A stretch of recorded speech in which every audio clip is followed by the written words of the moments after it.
And I'm here to moderate the second section of the day, which is on the relationship, on what Brexit has done to the civil service, Whitehall, and what it means for the future of public bodies and so on in the UK.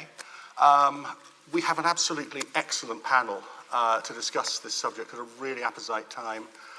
Lord O'Donnell, first of all, over here, former Cabinet Secretary, leading one of the two or three leading figures in the civil service, I would say, in the last 20 or 30 years. Cabinet Secretary under how many Prime Ministers? Three. Nicky Morgan, MP for Loughborough, former Secretary of State for Education, Chair of the Treasury Select Committee, not supporting any particular candidate at this stage in the Conservative leadership election, I think it's important to say. And third, and not least, Jill Rutter, leading expert on Brexit from the Institute for Government, somebody I regularly phone up to explain what on earth is going on. She often always gives a very, very good answer. It's a pleasure that you're all here. Just by way of introduction, for me as a journalist, if I can say 30 seconds on that, the issues that are of interest to me at this particular stage, three broad questions, I would say, but there will be others that the panel will want to discuss. First of all, the relationship between political masters and civil servants, the issue front and centre after everything we've seen over the resignation of Kim Darroch, but also a lot of the tensions involving figures like Ollie Robbins and Ivan Rogers over the last few years. What is the situation now vis-à-vis having a civil service in which civil servants are politically apolitical and speak truth to political masters? I very much hope we can have a discussion about that. I think the second question, broad question, which is on my mind is what is the shape of Whitehall going to be, the shape of the civil service, if there is a deal, if one of the two candidates manages to get, in the Conservative leadership contest, manages to get a deal at the end of this year, how should Whitehall and how should the relationship with public bodies be reconfigured? There was an enormous amount of upheaval in 2016, but what do we need to see in the future? And I think a third question that's on my mind is, what is the morale of the civil service? The civil service is going through an extraordinary upheaval because of Brexit, in particular because of no-deal planning. The IFG, Jill's think tank, has done a lot of reporting on how civil servants are being moved to and fro, in and out of no-deal preparations. What does this mean? Is there a brain drain happening, as Camilla Cavendish suggested in a piece in the FT on Saturday? Those are the three broad questions I have, but there will be others. Gus O'Donnell, can I come to you first? How would you address some of the issues that are front and centre at the moment on the civil service? Certainly, and I think that relationship with central civil service is absolutely crucial, but it's good that we've got this panel. So I'll concentrate on the civil service. Jill will talk about relationship with public bodies. I don't think that's important by not mentioning it, but it's huge, and to be honest, Jill knows a lot more than I do, so that's kind of useful. And to have a former colleague from the political side here as well is really important, because the relationship with Parliament and select committees and all the rest of it is hugely important. I won't cover that. Point about the civil service, I think we have to do a little bit of context here. We have gone through a period where the nation, let's face it, is divided. We had a referendum, 52-48. We spent many years trying to get a deal with the EU that can get through Parliament, and basically that process has stalled, let's put it that way. It's been nice. Throughout that period, the civil service has been trying, as you said, James, to basically speak truth unto power. That means actually analysing the evidence, going at it, using its values of honesty, objectivity, integrity, impartiality. That sometimes means people are told things they don't really like, and that's where, if ever there was a situation where psychologists will go back and say, you want to know about confirmation bias? Well, let me explain how confirmation bias works, right? Everybody reads the things they have prior belief in, and nobody really challenges. So I spend my time reading things by people that think it's going to be fantastic when we leave, because I think it's really, really important that you look at both sides and you stop yourself. So we've got confirmation bias, we've got strong beliefs, and the thing that and strong prior beliefs, which may or may not be based on evidence, but are passionately held. And you've got a situation where there is questioning of experts and what constitutes actual evidence. And that's quite difficult for a civil service. You are trying to put together the analysis of what does a trade deal look like. You're trying to analyse what the impact of the EU has been on the UK economy in order to understand the, as it were, the counterfactual, so you know how to compare the changes. And I think one of the people who put that together rather well, and I don't think enough people have read this, is Nick Crafts, Professor of Economic History at Warwick, who's done some really good analysis, economic analysis, of the impact of being in the EU, which allows us to have that counterfactual, then we can compare it with the other things. So I think that evidence has been big. In terms of things James said about individual representatives, you mentioned Ivan Rogers and Ollie Robbins, who've been put in the difficult situation of having to tell political masters the realities, their interpretation of the EU side. And quite often in the UK, I get quite frustrated. We do see this very much as something about what we want. And it takes two to tango. And you have to understand what the EU wants. I just spent the morning planning a trip to Singapore to talk about what future trade relations might be. But one of the great things about being there is to get people from Singapore, Australia, India to be talking about what they want of future relationships. So we need to make sure we get that balance between the two. Ollie and Ivan, I think, have been at the heart of trying to sort out these negotiations and have quite often had to say, I'm sorry, Minister, but actually that's not going to be agreed to by the EU. And that's quite a difficult thing to get across. There seems to me to have been some, as it were, wishful thinking about the fact that for the EU to negotiate a position, there are 27 countries, and therefore it will be very hard for them to come up with a considered position. And that's turned out not to be true. Right? And to be honest, those of us like Ivan, who's spent years, I've been to more ECOFINs and European councils than I care to mention. You know that in the end, this group, that's what they do. That's what the whole of the EU is about, and it is now rather dominated by the Eurozone countries and will be more dominated by the Eurozone countries because, surprise, surprise, once we have left, the Eurozone becomes the key part of the EU, which, again, nobody's really talking about. So our people in Brussels are explaining these points, and quite often I fear the messenger has been shot in all of this.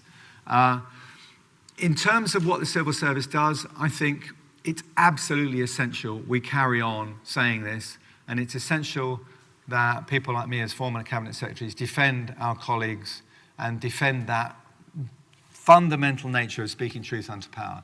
And whether that's about Brexit negotiations, whether it's about, as an ambassador, your interpretation of the competence of a foreign government that you're dealing with, all of those things, really important. Of course, it's important that those things are conducted within a safe space, and I hope to goodness we will find out who leaked those documents, and evisceration would be far too soft a punishment, in my view. I'm looking for something more. In terms of the other things you mentioned, shape of the civil service post-Brexit. I wasn't a particularly strong fan of the shape of the civil service for the Brexit negotiations. I didn't think that really worked. Personally, when I talked about those negotiations we have with the EU 27, we have an equal but smaller problem on the UK side of how do we get a considered position for the UK government, given all the departments coming at things from a different place. Traditionally, the Cabinet Office has always done that. We've come up with a position through the classic meetings that were bi-weekly in the Cabinet Office, where we've got everybody around the table, and we've gone to those negotiations in a very strong position. And I think our EU partners have always seen us as very well organised on that front. So we have a position. It's tricky, and it's become trickier post-devolution, but we've got there.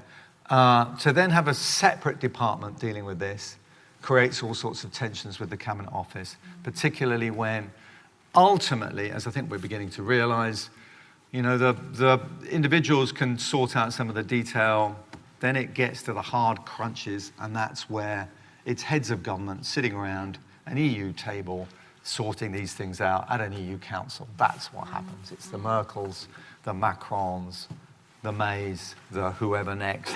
That's what really matters. So, shape of civil service post-Brexit, I would definitely say we should fold DEXU into the Cabinet Office. And we should think hard about, depending on what the nature of the post-Brexit deal is, how we manage the future, because I'm sure everybody in this room knows we're dealing with a small fraction of the issues at the moment. We're dealing with the withdrawal agreement, right? And we've got a political declaration on the other bit. But the other bit happens to be the EU-UK trade relationship. That's massive, complex. It'll take years. I've mentioned Greenland before, you know, and they only have fish. It will, and then of course there are the deals, potential deals with other countries, which again are complex and require us to confront, you know, those issues where, you know, where do other countries have a comparative advantage? Where are the biggest gains? Well, actually, it turns out, I'd say things like agriculture. Talking to Australians and New Zealanders earlier this morning, and that creates quite a lot of domestic political issues. So that's not going to be straightforward. But there are, you know, that is a fast-growing part of the world, so there are issues. Final point I'll mention, you mentioned morale of the civil service. You know what? I'd come back to where I started, evidence-based, right? So fortunately, and God bless the Institute for Government for the work they do on this, we can actually answer these questions with evidence.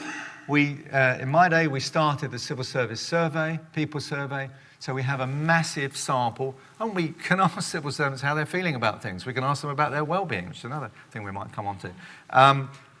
You know, so we've got time series so we can monitor morale. So I would basically say, let's look at the evidence. Let's see what's happening. What I think, I do have a kind of very hidden insight into this in that my daughter works in the civil service. So, you know, I have a very timely thing. What's happening in the civil service, remember, is quite a radical change. In my day, the numbers were coming down, kind of uniformly, lowest size civil service since the Second World War, mainly as a result of digitization, improvements in efficiency, all those sorts of things. That's reversed, right? Brexit has meant big increase in numbers, big increase in opportunities. You take something like DEFRA. I mean, it's incredibly complicated what you've got to do in fisheries and agriculture, incredibly politically sensitive. Yep. So select committees will rightly require us to answer questions on, well, what does this mean for this and that? And these are difficult questions. So there's lots of opportunities that have risen up. People are being moved around. And yes, let's admit there are skills gaps, most certainly. And we are starting to get into areas we haven't been in before. So that's a complicated process for the civil service, but it's new challenges, and that's what civil servants love. So there's really big issues, they're really important, and so I think from a civil service point of view, that's the kind of work part, which remember for most of them is the really important part. When they look up and see situations where that, as I call it, the kind of implicit contract between civil service and ministers starts to break down, where I'd always taken the view, and this is something I mentioned recently at my late successor's memorial, Jeremy Hayward. Basically, our job is to, you know, the deal really is we will speak truth unto power, we'll try to get honest, objective evidence before ministers, then they will make their decision.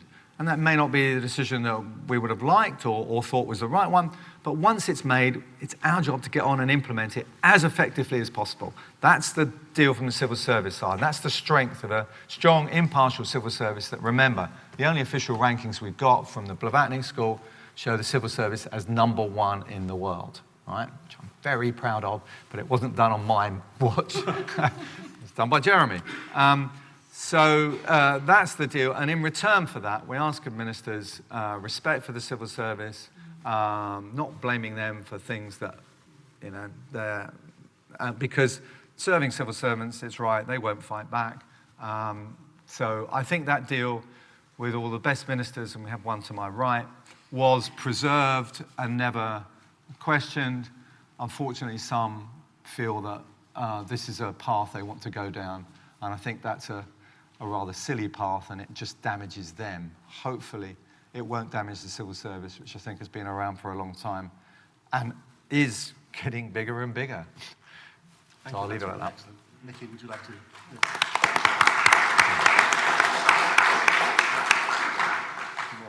Well, thank you very much to follow Gus, be part of this august panel, and I want to pay tribute as well to the UK and a Changing Europe, which I think has done really important work for the last few years. And your publications are consulted in Parliament and outside and are appreciated. Actually, in terms of communicating with constituents, I have sent links to quite a lot of your documents in order to help to explain some of the things like why a no-deal Brexit may be a little more challenging than some of them think, for example. I wanted to talk about, yes, the relationship, obviously, between select committees and public bodies. And you're right, Gus, I mean, Parliament is itself a public body, and this has placed Parliament and parliamentary relations and the concept of representative democracy under enormous strain over the last 3 years. And I suspect we're about to see those tensions come back again in September and October. Now, obviously, the Treasury Select Committee, I say we've got 3 main areas of work. We've obviously got our regular scrutiny of the various public bodies. We've got other inquiries. We're able to topical inquiries, able to pick. But, of course, we've had Brexit.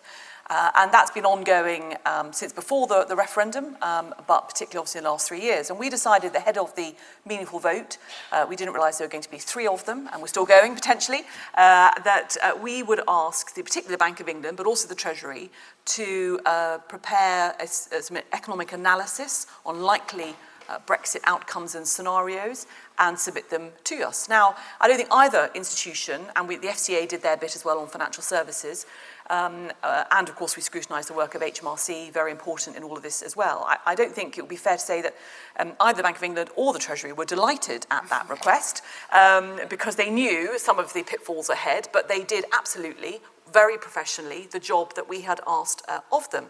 And we asked them for analysis on short-term and long-term impacts, as I say, of the various possible outcomes. And the Bank of England and the FCA did the analysis on the short-term impact on the economy and financial services, and the government provided analysis on potential long-term macroeconomic impacts. I really wanted to pick up what Gus was saying there, though, because I think what's happened, some of these public bodies, because they have been giving a view, not even an opinion, but a view, their professional expert view on something which so many people feel so very, very strongly about, they have had to become perhaps more political and have been politicised in a way that they would not have expected.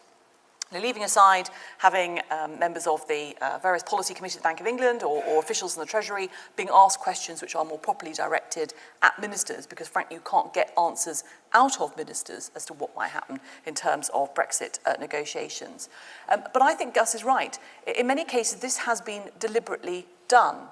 And the trouble and the consequences, as I know, to my cost as well, is that it is not acceptable, for example, for the head of HMRC to give up his perfectly proper professional expert opinion on what the cost might be for business if you impose new customs checks, and for them to have personal threats as a result of that, necessitating the calling in of the police. And we know that's happened as well in the civil service. This is deliberately done. It is deliberately done by the forces of populism who are trying to shut down debate.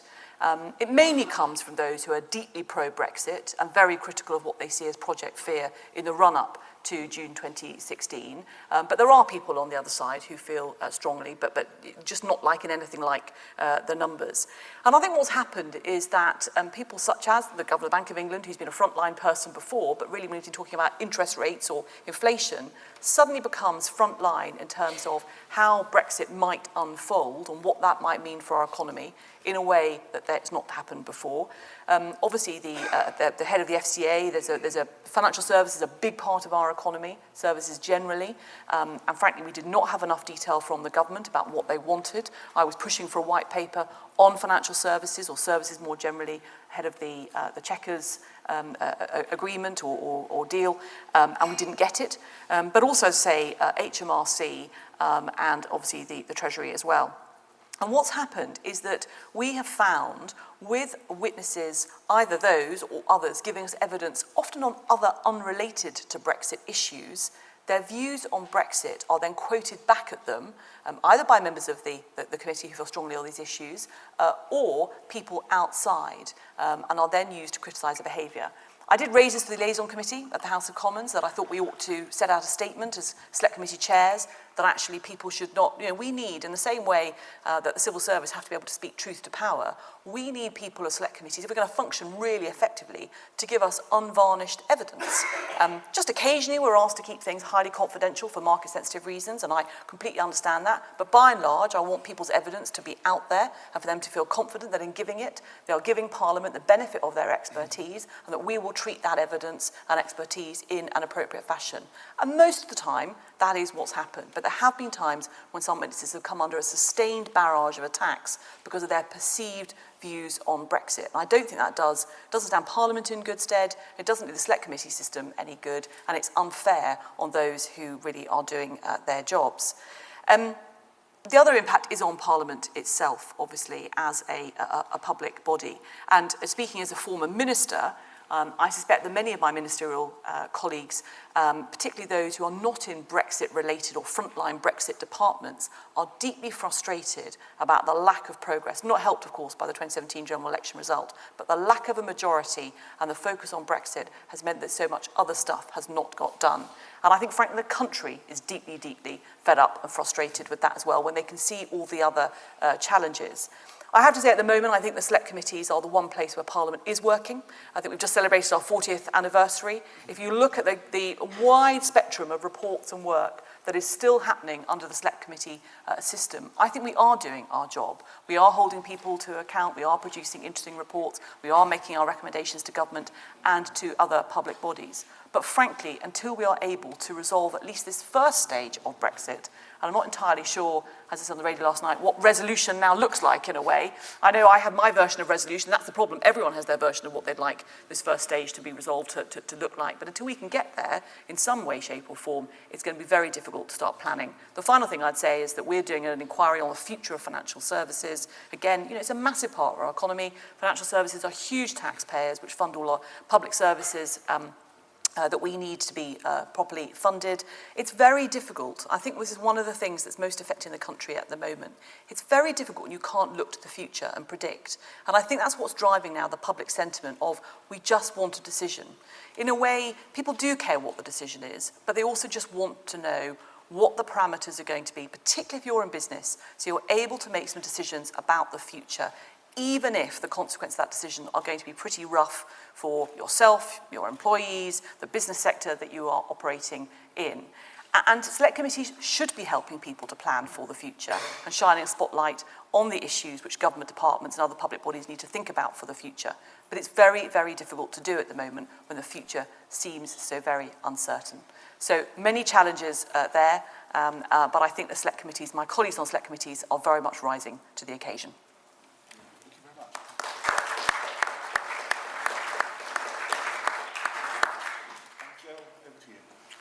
Okay, as I'm going last, I'm going to make a couple of comments on what's gone before. We totally agree with Gus that creating DexU was always a mistake. Indeed, we have a report which possibly had the shortest shelf life of any report ever, which we published on the day Andrea Leadsom stood down from the Conservative leadership saying, whatever you do, don't create a freestanding department for exiting the EU. So that's allowed us to bask in Schadenfreude ever since, when we see some of those tensions. Yeah, I don't think the government's made a mistake actually thinking DexU is the right place to coordinate the future trade relations. We have to remember it's actually not just a trade relationship we've been negotiating in phase 2, it's also a security partnership, and I think that means putting it in a line department is even more problematic. And I agree with Gus that actually the civil service has problems. And one problem, I think, is that the civil service is comfortable with the language of evidence, which largely it interprets as economic evidence. And actually, to many extents, Brexit is a values project. And I think those two cultures are clashing quite badly, and we see that. And third, I just want to pay tribute to Select Committees. The government has been very reluctant to share any of its analysis about the consequences of Brexit, and parliamentary Select Committees have, I think, really shown the hugely valuable role they can play in furnishing a lot of us with evidence which we can then repackage to James and his friends as think tank reports. So thank you very much for that. I want to extend beyond the civil service into what Gus's successor, but to Mark Sedwill, refers to as the wider public service, so going beyond the civil service and looking at public bodies, those sort of bodies which we might call non-ministerial departments. That's actually HMRC, a non-ministerial department, executive NTBPs, some executive agencies, etc. Some are public corporation or whatever, but these are the sort of things that the term of art is usually quango.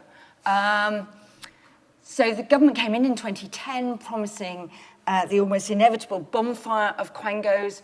And at one level, Brexit is turning that bonfire into a bonanza for quangos, because just as Gus has said that Brexit has meant a handbrake turn on the reduction in civil service numbers, it's meaning the same for many public bodies, because they're actually in the front line both of Brexit preparation and will be in the front line of post-Brexit delivery.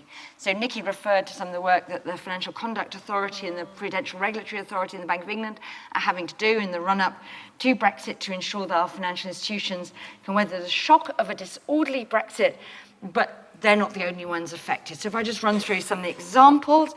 So there are public bodies that will have to do more as a result of Brexit. So look at the Competition and Markets Authority. At the moment, it shares a caseload with the Competition Commission in the EU.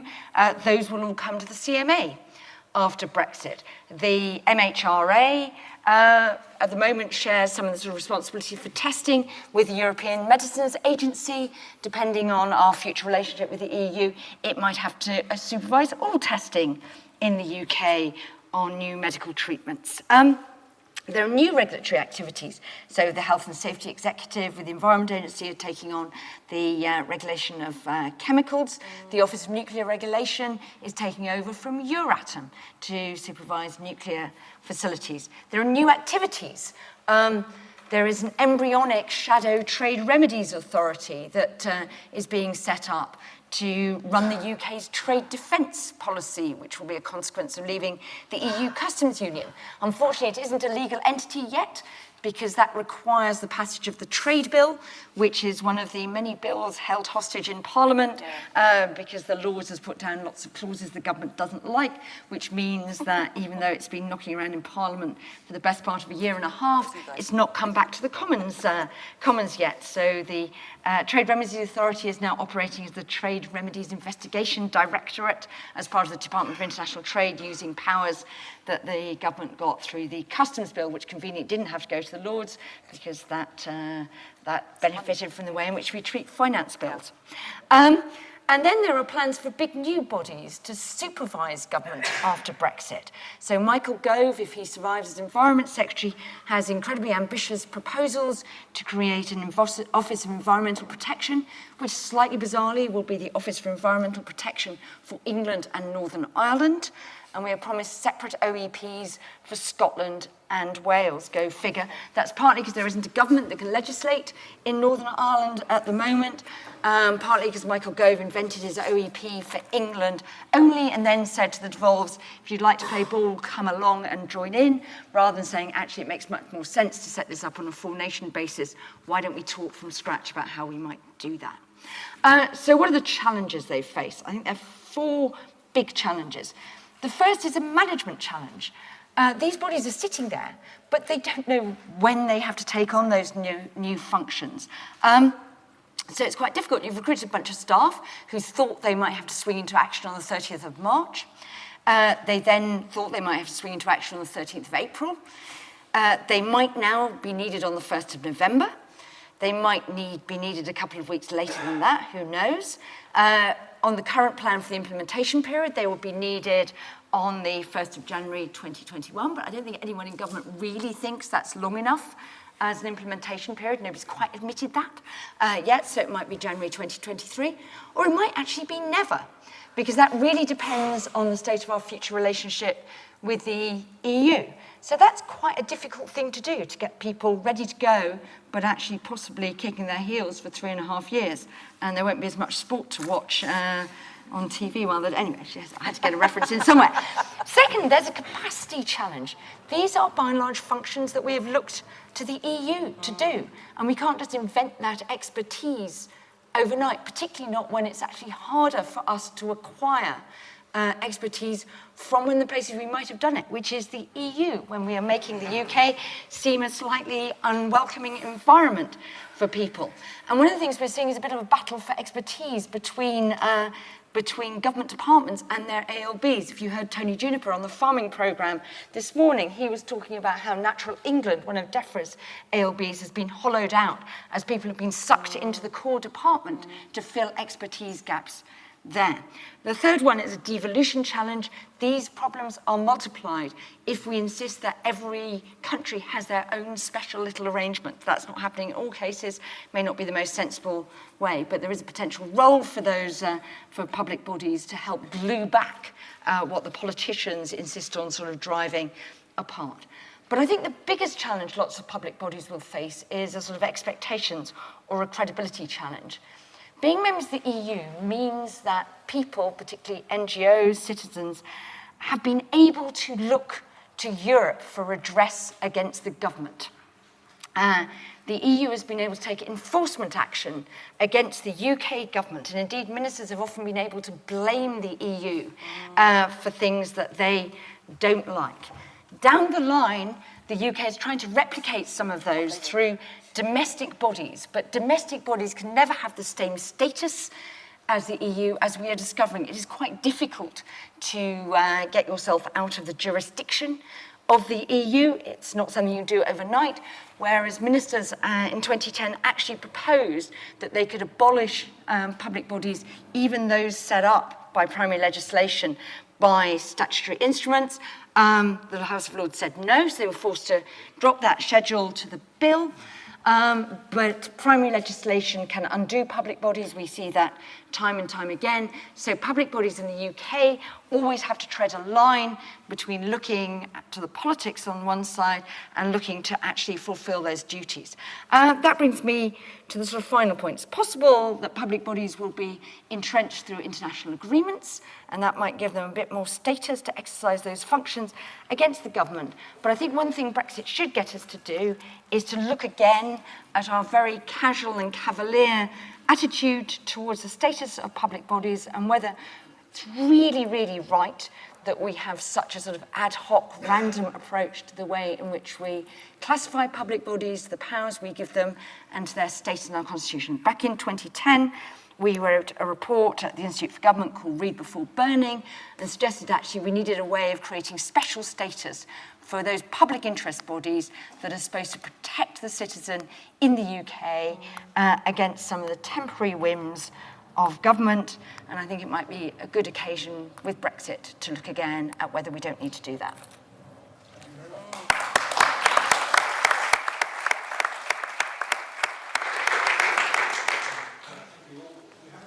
Minutes for questions. Perhaps I could start off by putting a few of my own to the panel, but perhaps later on if you could signal to me if you would like to ask one and who you are. First of all, Nicky Morgan, can I ask you a question? I don't think anybody here would disagree with what you said, that it's appalling that leading civil servants like John Thompson of HMRC face death threats and others have been victimised because they spoke truth about the situation regarding Brexit. But one of the arguments that's made, it's made by Dave Penman of the FDA, for example, is that the reason we've got into this mess is that the Prime Minister herself has never really stood up and defended the civil service at the key moments. I can myself never remember a moment in the last few years where Mrs May has said, Ollie Robbins is the advisor, I and the Cabinet decide. Do you accept that criticism? Well, I accept that obviously if that's how people feel, then it's a very unfortunate perception. I mean, I would honestly need to go and look. I mean, I think if you would have Theresa May sitting here, I'm pretty sure she would say that she felt she had done that, whether it be PMQs or anything like that. But I think it goes back really to the heart of what we saw last week with Sir Kim Darroch, which was, again, when somebody is under attack, I think it absolutely, the leading politicians have to come out very swiftly and say, that actually it's for ministers and politicians to be criticised. That's what we sign up for, not for those who are trying to and doing their jobs by saying what might be uncomfortable truths, some of which are open and transparent if it's evidence of select committee. Others, of course, in terms of ambassadorial diptels, should not be splashed all over the newspapers. But I'm sure Theresa May would feel that she would agree with that sentiment. She would feel that civil servants should be protected from, they're not the frontline people. I think she'd be surprised if she felt that hadn't been said, but I think with all these things, you can never say them too often. Jill, did I see you shaking your head? Well, I think it has been one of the slightly lamentable things about Theresa May that I think she hasn't explicitly done that. She was quoted, I think, in The Spectator as saying to the 1922 committee, "I am not Ollie Robbins' puppet," but that's not quite the same thing as defending Ollie Robbins against those attacks. And I think, so that's the sort of sin of omission. I think the sin of commission over which she presided was her advisors' briefing against Ivan Rogers, which is what, after all, made Ivan's position untenable. Actually, I think that's one of the things we have to remember about number 10, or indeed ministers. When their special advisors do things, they do things within an authorising environment created by their minister. Special advisors only act under the sort of guidance or whatever, within what they think those ministers want to do. And I think that briefing against Ivan Rogers is a very early signal that saying this was going to be difficult, advising it could take a long time, advising, as Gus said, not on what the UK was doing, but what the EU would say about what the UK was not at all helpful. It was very notable when DexEU was set up. There are a lot of incredibly good people who went to DexEU. I mean, the whole idea that the civil service wouldn't want to work on Brexit, I think, was completely confounded by the quality of the people who went to DexEU. But DexEU was very notable for the fact that it was almost a badge of honour that you had to not be an EU expert, apart from the few people who went over from the European Secretariat in the Cabinet Office. These were people who were great civil servants, but they were not the top EU experts. And there was a sense that knowledge and long periods of working on EU issues almost disqualified you and made you sort of suspicious that you would not be on board with the project. And I think that was a sort of even worse in a sense than not defending Ollie Robbins. It was absolutely clear that the Prime Minister, it's the Prime Minister's deal. Bernard Jenkins, I think, has said that it's the Prime Minister's deal. It's not Ollie Robbins' deal, and anything else to the contrary is a ridiculous thing to say. Can I put a question to you, Gus O'Donnell? Most people would accept that most civil servants are fiercely independent, non-partisan, and doing their level best to get Brexit done. A criticism that was made by Bernard Jenkins in a piece he wrote for the FT online this morning was, however, and he accepted that in broad points, but he was saying there are too many former permanent secretaries and some former cabinet secretaries who are going around publicly criticising Brexit in general. And that is creating a public impression that the civil service isn't with the project. Is that a fair criticism or not? I think we have to realise that the world is moving on, and when you leave the civil service, curiously enough, you cease to be a civil servant, right?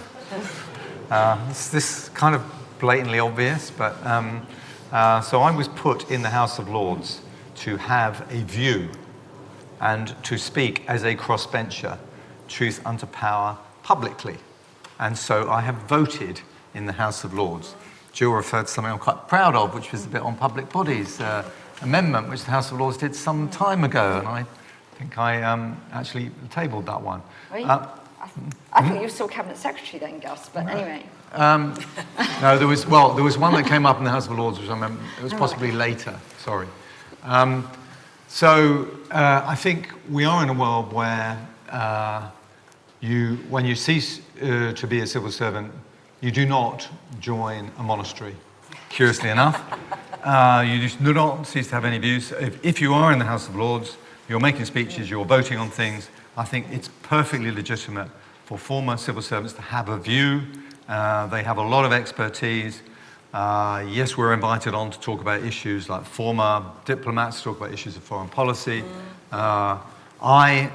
Yes, I will always go out there and defend the civil service against attacks on them if I feel that that's appropriate. I think that's part of my job. It's my ongoing part of having been Cabinet Secretary. I think you have a responsibility to do that. I think that's the world we're in, and I think it's absolutely right. You would not expect former ministers to suddenly decide they weren't going to say anything about what they've been minister for. I mean, that would be crazy. So I think it's really important. It's really important that when we go out there and we say things, what we are defending is a politically impartial civil service. That's what we're talking about. And we think that's hugely important. And the more we can do to strengthen that, the better. Let me ask you just one other thing. Another point that's made by the Brexiters, because I think we have to try and get their arguments in. We're moving into a period, assuming a deal is done and Brexit happens, we're going to move into a new phase in which this country is going to be fighting tooth and nail, tooth and claw to get trade deals. Getting trade deals done around the world is going to be really important. And therefore, we move to being a bit more, we move into being a bit more of a kind of sales mode, if you like. And that means that there is a case, perhaps, for having ambassadors out there who are selling the product rather than just having as their main focus advising back to the UK. Why don't we have a few more political appointments as ambassadors? We only have one at the moment. Simon MacDonald, when he was giving evidence to the FAC last week, said, from his knowledge of Israel, he was ambassador there, that the Israelis allow a maximum of 11 political appointments to foreign embassies abroad. Why don't we move, isn't there room to perhaps move to a little bit more of a kind of front foot political mode in the way, say, the Foreign Office operates? So there are two issues there. One is, why don't our ambassadors sell the UK more? Yes? That's the argument that's made. So, and I would think if there were an ambassador sitting here, they'd say, yes, that is part of my job, and that's what they do. And curiously enough, what governments want, what other businesses say, I've worked in the embassy in Washington twice. What you're getting is people saying to you, we want to understand, in terms of business dealings with the UK, what the government thinks. They can get to know what business thinks, and where it's something like the US, it's all very open and very market-oriented. In lots of other countries, you're dealing with our exporters wanting to understand precisely how do we get into China. It's not a same kind of market-based economy.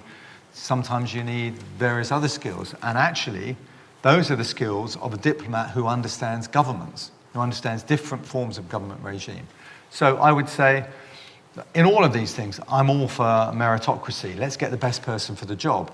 But let's understand what the requirements of that job are. If you put someone in who is a businessman, who doesn't know anything very strongly about how UK government operates, doesn't actually know how to get messages back effectively into UK government, then they might not actually be very effective. There are some, I'd say, who could, and we've certainly had political appointments. I listened to Peter Jay on the radio the other day talking about the number of ambassadors to the US that we've had that have been not from the Foreign Office. And, they've got a mixed record, let's be honest.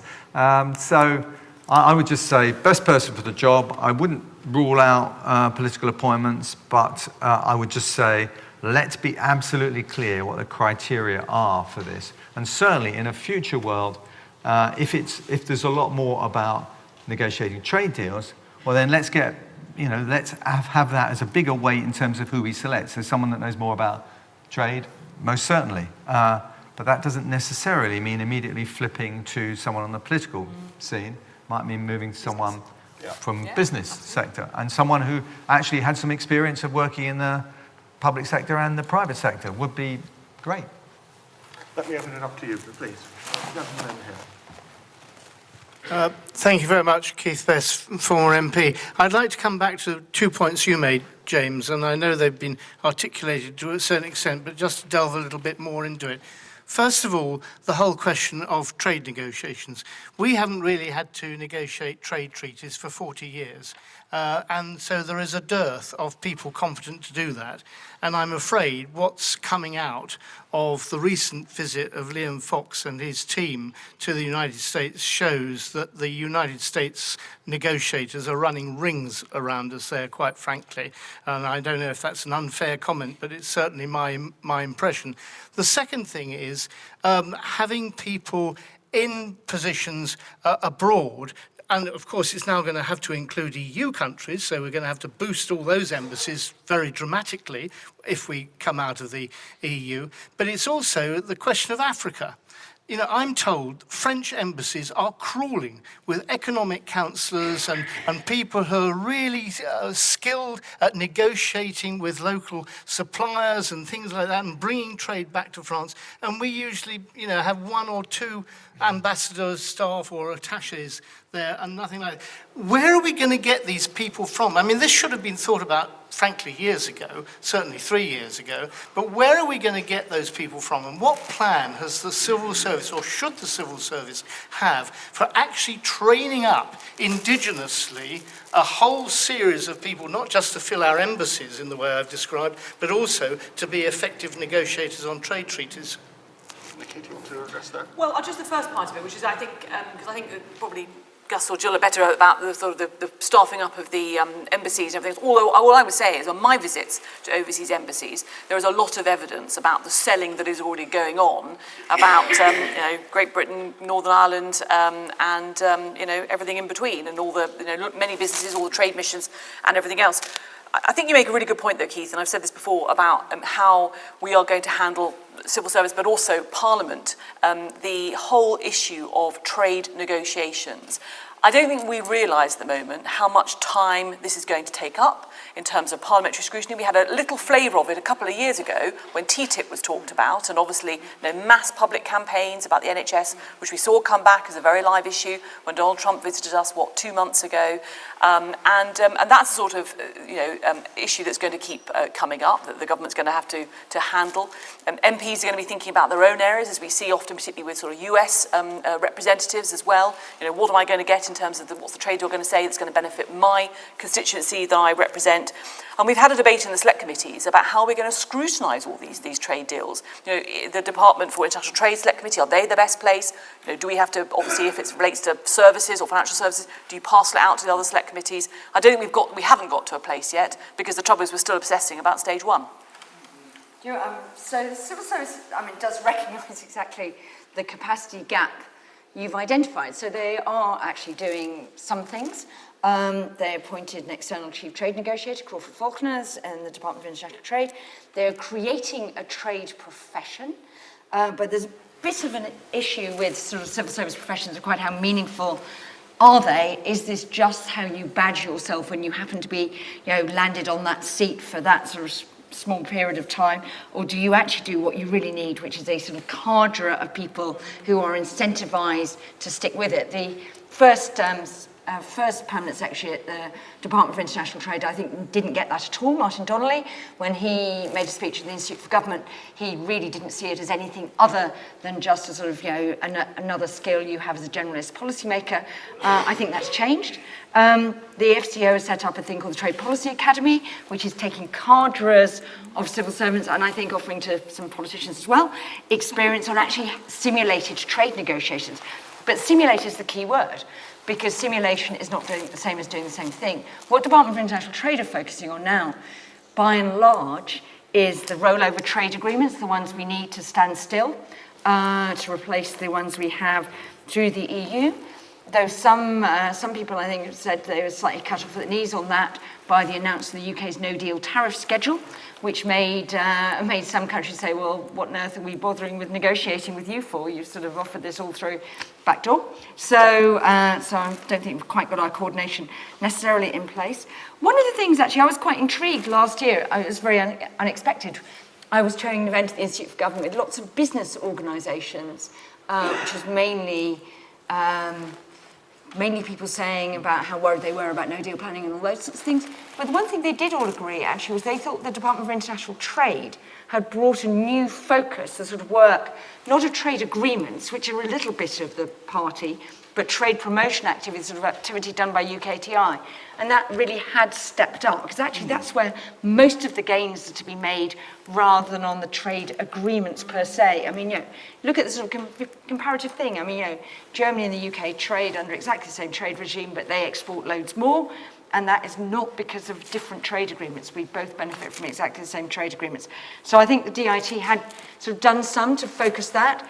And actually, I think one of the interesting things for the FCO is the model they now have in Africa, where quite a lot of the ambassadors and high commissioners in Africa are actually, because one of the big relationships is the development relationship, are actually DFID heritage things. I think one of the things the FCO is definitely doing better is being prepared to make its jobs open to a wider set of Whitehall skills than sort of regarding them as the preserve of people who've spent 20 or 30 years writing telegrams, which certainly when I was at the Treasury, we used to say, why on earth are they writing these telegrams back? We could read it all in the FT anyway, much more quickly than just read an ambassador's telegram telling us what's in the news anyway. So I think the FCO is changing quite a lot. This upcoming spending review will be very interesting. The FCO is already dipping. One of the reasons it can beef up its Africa presence is already sort of, looking at the DFID money and thinking about how you can best use that, because DFID obviously has its protected budget. I think the spending review will be a really interesting test of whether the FCO does quite well on that. It's very small money, but it's usually one that chancellors are very reluctant to invest in.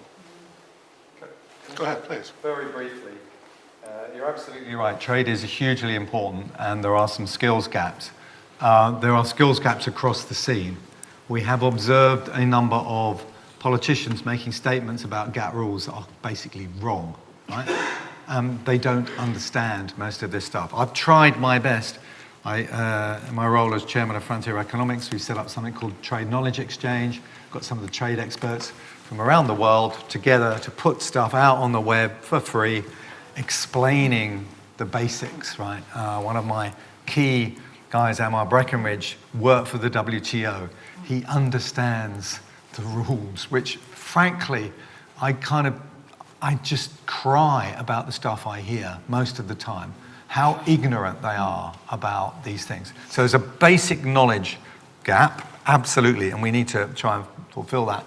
The more general point you make about a Foreign Office, Jill would probably have heard me say this, you would expect a Treasury boy, as Jill usually calls me, to say this, is I've always wanted there to be more economists, more understanding about trade and business issues within the Foreign Office. And I think if, as a byproduct of this, we get a more economically professional and literate FCO and DFID, I would think that would be a massive advantage. But you're absolutely right. We need to put this. But the one thing we must remember in all of this is the number one, most important trade negotiation we will have will be with the EU.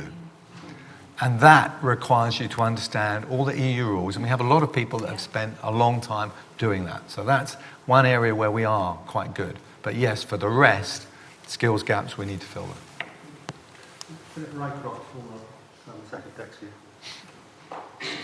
Thank you very much, James. Philip Rycroft, ex of Cabinet Office and DEXU. So recovering civil servant, allowed my own view, I think now, Gus. For a small fee, I will give you my view quietly about whether DEXU was a necessary creation or not, but I did enjoy my time there. And I have to say, Jill, just in slight counter to your thing about DEXU, I have a downer on European experience. Actually not so. I had round my table folk, including myself, who'd worked in the Commission as well as that crap. The sad truth was actually that the depth of EU experience in the civil service wasn't as great as it should have been. It wasn't prioritised in career development as much as it should have been over the years. My question is a slightly different one. Nicky's referred to the economic analysis that DEXU led that was notoriously leaked in January last year. That wasn't a good day for me and my team, but then we stuck with it and was put in the public domain, pretty much the same numbers, all negative for any Brexit outcome in November last year. Also on no deal, I think the record will show when the papers come out, the civil service has given pretty robust advice on the implications of no deal. And indeed, a lot of that is in the public domain, published by the government, not just leaked. There was a paper that we published in response to a request from Anna Soubry in February this year, which is a pretty unadorned description of the risks of no deal. So the stuff is out there in the public domain, driven by evidence-based analysis by the civil service.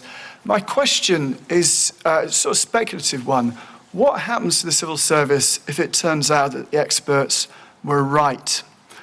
In a circumstance, for example, of a no deal where things aren't quite as rosy as some have assumed, and those problems do occur, what is the political pressure in those circumstances that the civil service might come under?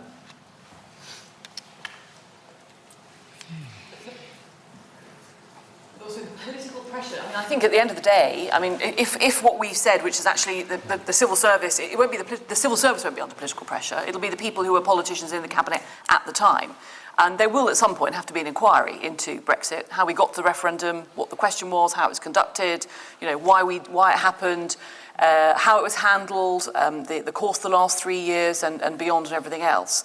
And I'd expect, you know, papers to be released, and if there have been warnings given, obviously the economic analysis and everything else, I think there will be a lot of politicians that will be answering a lot of questions, sitting in front of some retired judge who will be doing this for a considerable period of time. What the consequences are going to be of that, I couldn't say, other than one hopes it'll be the usual, well, you know, one expects it'll be the usual lessons learnt. One hopes it might be a little bit more than that. But of course, by that point, well, it doesn't actually help the people of this country who are going through that. And the consequence is going to be for their financial security, for their jobs and elsewhere. And I thought one of the most interesting points that Jill made earlier on was Brexit is not just an economic thing. It's a values thing. And actually, I know from my constituency postbag that the people who believe in, or tell me they believe in a no deal, WTO, they do believe when people talk about GATT that actually what they're hearing is correct. They are fed up with hearing from the so-called experts establishment, this isn't going to work. And it's what Boris Johnson's tapping into, as we saw on the Andrew Neil interview on Friday. They are fed up with being told it's all going to be doom and gloom and everything else, because for many people, this issue of sovereignty trumps everything else. And I do have people emailing me who tell me it is worth taking an economic hit in order to be this independent, self-governing nation. And in a way, that's a sort of unarguable point. If people are prepared to take economic pain, then there's very little that persuades them if people are warning about economic pain that's going to put them off that course of action. The difficulty is, of course, there are many, many people in this country who are not prepared or don't want to go through that economic pain. And so that's why the challenge really for the government is how can that be mitigated, dealt with, alleviated as quickly as possible. Should that unfold, or what do you do to try to head it off in the first place? And that's really the big unknown, I'd have said, for September and October of this year. Just two bits of that. I think you're absolutely right about the values point. I think that's absolutely right. But then the debate needs to be, so you're arguing that you have more control outside. Yeah. Well, let's analyse that. Is that true or not? And I think that's a debate that really hasn't happened as much as I think it should. The other part, of course, about the economy, and we've seen this already, it's that dreadful phrase we economists use, which is, this is what would happen compared to what the counterfactual, essentially, what would otherwise have been the case. So, people would say, well, hang on, the economy carried on growing and it did this and it grew at X percent, and we say, yes, but it would have grown at X plus Y percent, and we've lost Y. Well, you lost them, all right? And that's kind of, as a former press secretary, I'd say that's not going to work as a line. So that's the difficulty, I think, that we're going to have. I think which is what Nick Crafts tried to explain. I think the interesting thing is that there's likely to be more political pressure on the civil service as opposed to on ministers if actually no-deal Brexit is less disruptive than people think, rather than the other way around, because that will then sort of play into the narrative that this was a sort of Project Fear, this was shroud waving and stuff like that. And actually we know that whatever happens with a no-deal Brexit will not be exactly what is down the risk register. The reason to have all those things on the risk register is so you've identified the risks and you can manage it so that the medicines do come in, we can still have drinking water, we do X, Y, and Z. I mean, that's after all, because I don't think there's a great understanding of the sort of point of risk registers. And what will inevitably happen is that it will be like, you know, if you think of the sort of last big, much simpler thing that the government tried to do, where the attention of the nation was focused, was the Olympics. And there were huge amounts of planning done for what on earth risks would manage. And, you know, David Cameron's having his daily meetings about that. And the issue that they had to manage was none of the security risk, none of the transport meltdown.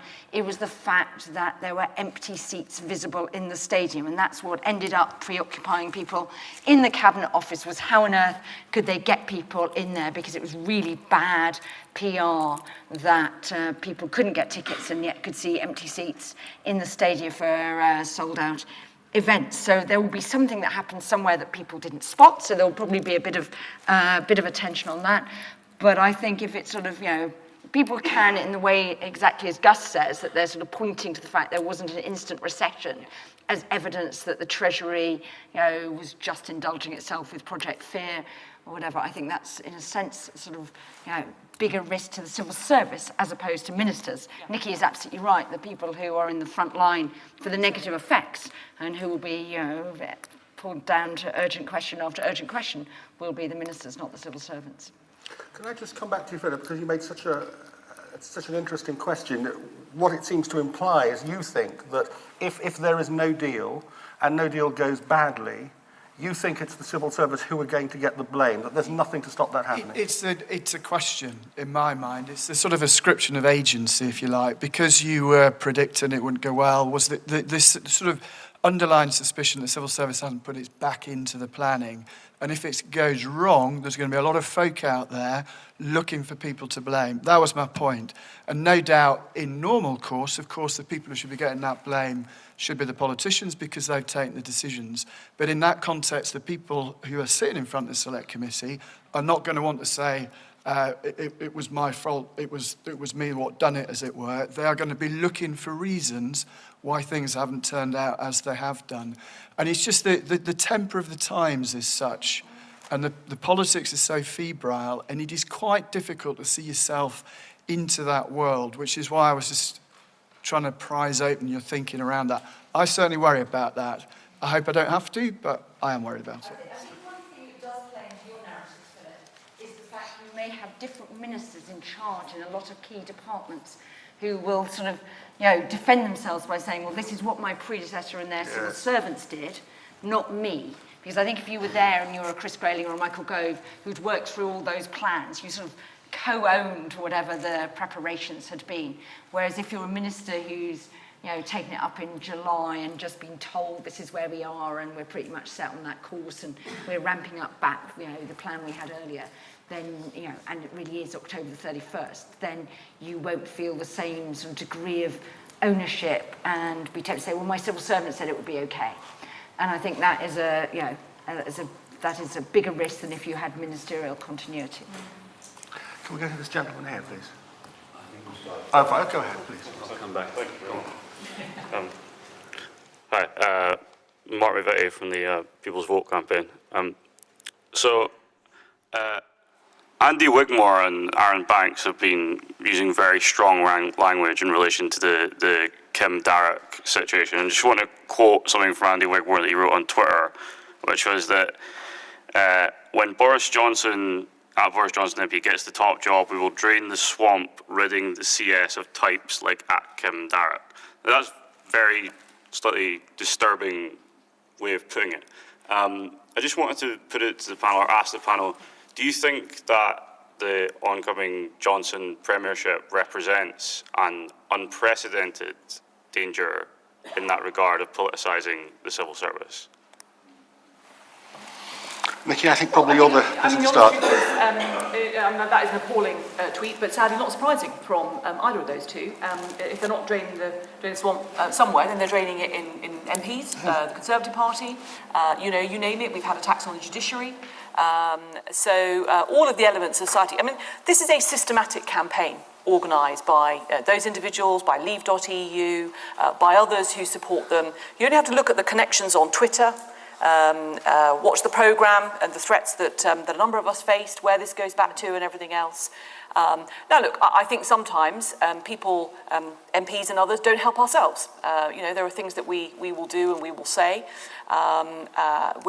nobody's ever going to love members of Parliament. When I go to visit schools, I tell the story of how when the House of Commons burnt down in the 1830s, the good people of London stood on the opposite bank of the Thames and they cheered. So, it's not new that we are not popular, but people do need to understand what's going on here.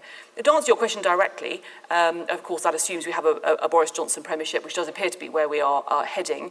I don't know. I think it very much depends on the Boris we get as Prime Minister, the people that he has around him, and the way that he decides to conduct himself in office and his government. And the difficulty, I think, for people at the moment, I talked in my remarks about people not being able to know the future. The challenge, I think, for Conservative MPs, for Parliament, for the wider public at the moment is nobody knows how even the next few weeks are going to play out, let alone the type of government we're going to get for the next few months. Can I just ask you, as you discuss this point, there are three, it seems to me as a journalist, there are three decisions that Boris Johnson would have to make in terms of civil service and public bodies, assuming he wins. The first is who is going to replace Kim Darroch in Washington. Is it a political appointment or is it an ambassador? The second one is what is going to happen on Governor of the Bank of England, which is an absolutely crucial decision that will have to be made by the next Prime Minister. And the question there is, does the Treasury Select Committee simply have to accept what happens, or do they have a way of kind of grilling that so that we get somebody who's not just a political appointee? And the third question, which is clearly out there, is what is going to happen to Cabinet Secretary? There's clearly a lot of bad blood between Mark Sedwill and Gavin Williamson. There's been talk about moving Mark Sedwill to Washington and so on. But obviously it's difficult to speculate. But is a quick move of Cabinet Secretary by an incoming Prime Minister acceptable? Just to try and pin down, I think, some concrete points here, so it's not just a political discussion. Well, Gus will probably have a view on the third one, but my answer on that would be, I'm sure there are times when there's a clash of personality, it's a question of how it is handled. I think it would be very difficult to move the current Cabinet Secretary at this moment in time, given where we are on Brexit, given all the arrangements and the need for leadership in the civil service. I think there is a broader question about the fact that he is both Cabinet Secretary and National Security Advisor. Obviously it depends on the threats facing the country as to whether it's right those two are together, or whether, frankly, you want two really good brains, each doing those jobs. In terms of the new ambassador to the US, I'm not against, per se, political appointments or actually business appointments. I think in certain jurisdictions they might well be the right thing. I would have said the important point at the moment is to have somebody who we, the British government, is completely happy with. It should not be somebody necessarily. The test is not who is acceptable to the White House, and I think if we think that's the test that's been applied, there'll be very swift condemnation from many people in this country. And then your third point was about the Governor of the Bank of England. Well, we know that the interviews have already happened. I read today that there's a short list of 10, or 10 have been through the panel. It's not been shortlisted yet. We do, as the Treasury, I think that'll be a very difficult appointment for the new Prime Minister to interfere in, given the stage they've got to. But the Treasury Select Committee, we hold a pre-commencement hearing, so whilst we don't have a formal veto, clearly, if we as a committee would send a message back to government, we think this is the wrong person, I hope that will be listened to. I don't expect it on terms of the names that I see in front of us necessarily, but I mean, they should all expect, whoever it is, a tough grilling, and I think they would expect nothing less. But of course, if we really felt very strongly about it, we produced a report, and that report can be debated on the floor of the House of Commons. Sure. I think if Boris were to become Prime Minister, the number one thing he'd really want to do is be a successful Prime Minister. And he'd do whatever it takes to do that. If I were advising him, I'd say that means you really need to work well with the civil service. I've never known an incoming Prime Minister I came in the doors at number 10 with John Major, worked with Tony Blair, Gordon Brown, David Cameron, and Nick Clegg through that coalition, who actually, after about, sometimes as little as 24 hours, is completely dependent on their private office and is saying, for God's sake, don't move these people, right?